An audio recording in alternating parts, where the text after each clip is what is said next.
And I'm going to start with you, Miguel. Tell me a bit about the society, the Tympana Society. Yeah, so the Tympana Percussion Society, it started about a year and a half, 2 years ago, and with drummer Tony Tabora, actually. And we got together and we had this want to create a group of drum enthusiasts, and this is something that a lot of other communities do. But we didn't have anything in Prince George.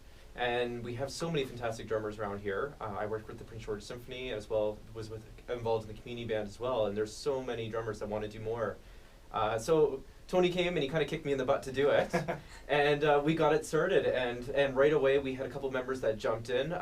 Nick actually played with us right at the beginning as well with the Zahir belly dance group as well, and then Mike Martin joined us as well from the community band, and then after that it was just people just kept coming in and coming in. So the group has grown. We have probably about 15 members, I'd say.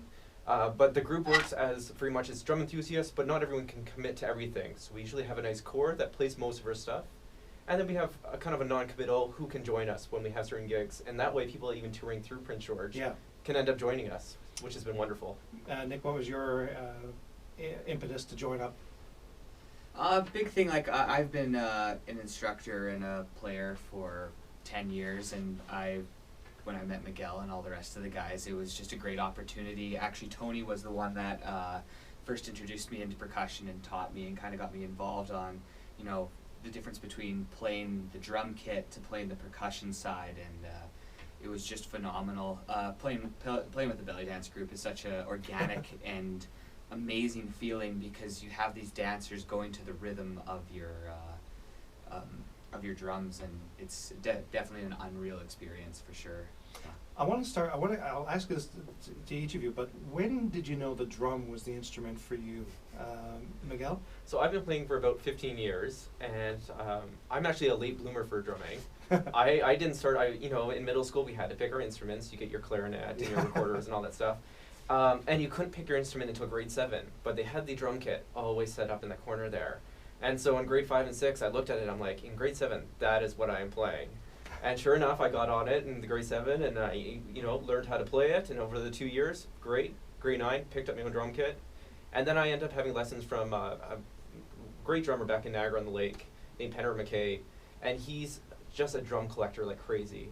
He probably could open a museum if he wanted to. And it inspired me to move from the drum kit to just collecting everything from around the world. Yeah. So every time I travel, I have to get something new, and even if I don't travel, I'm kind of a hoarder when it comes to drums, I think. Nick? For me, I actually started off in my grandma's kitchen with some pots and pans, so that's definitely a big thing.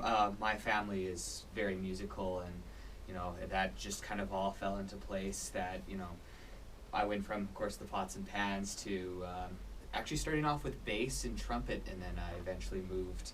I've always had the passion for the energy and the drive that comes from playing the drum set. So, who are a couple of players that have influenced you over the years? For me, I'd have to say Mike Portnoy. He's really well known for in Dream Theater. Of course, Neil Peart from Rush. You can't deny that. So. When you get on a drum kit, you can't help yourself but play the Tom Sawyer fills. Oh, there's been many of drum lessons with younger students I've done, and they're like, they want to play this, and it's like, it's a little hard to start off on, but you should give them an AC/DC. Yeah. Well, for myself, one of my memories is always that where I worked, we had Jesse Cook on loop the entire time. Oh, yeah. And if you've seen Jesse play, he always has about 7 to 10 percussionists going. And it's just phenomenal. So, of course, I had the pleasure of seeing him a couple times, and I guess we're going to see him in Prince George here as well, which would be phenomenal. But that kind of playing just really wanted me to pick up everything. My backgrounds are very various. I actually was a metalhead growing up, so a lot of different types of drumming really came together. So right now I actually consider myself a fusion drummer because I just love everything, want to cram it together.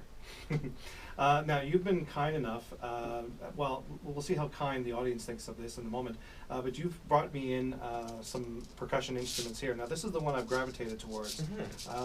This is, it's a wooden instrument. It's actually a gourd. A gourd, and it's got, how would you describe what's on top of it? There's something making noise on top of it. They're actually small little shells. And this is actually an authentic African instrument.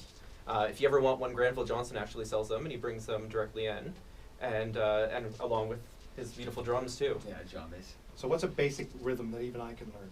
Well, you know what we were doing before, we were doing a little Yeah. little off time, kind of just keeping the time bit. Oh, how Which is how very kind of you nice. to say off time.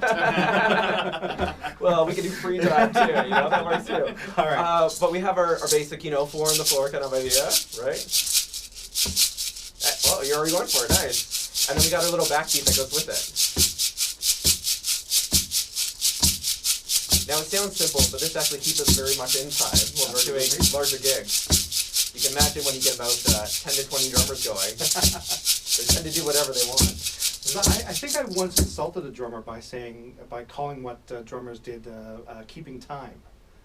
That is a part of it, but that's not all of it, right? That is a part of it. I mean, and Definitely. I would say that's more somewhat the traditional bit of what people think of what drumming is. Yeah. There's always those genres that allow drummers to do a lot more stuff. Jazz did it, metal definitely does it, where you can be the front runners. The percussion ensemble definitely does it. Boom-a-thwacka, boom-a-thwacka, boom-a-thwacka. Yeah, but there's a thing where actually almost all drummers, you get paid 80% of the time to do the same beat throughout your whole career. Well, you talk about Yeah, Don't AC/DC. tell them our secret. Well, you're talking about AC/DC. Thunderstruck is basically boom, boom, boom, and then he does one little fill, and then that's it, right Yeah, back to it's the just beat. boom. Well, listen, we're going to get you to boom and stick in a moment here. Miguel Mori and Nick Tyndall are part of the Day of Drumming that's coming up Saturday. They will be at the Black Donkey from 10:30 in the morning till 4, and then heading over to Books and Company till 7. And so you can check out both locations or one of those locations some point during the day. And it's the Tympana Drum Society. You guys want to play us out here this morning? Perfect. All right, so this is Nick and Miguel.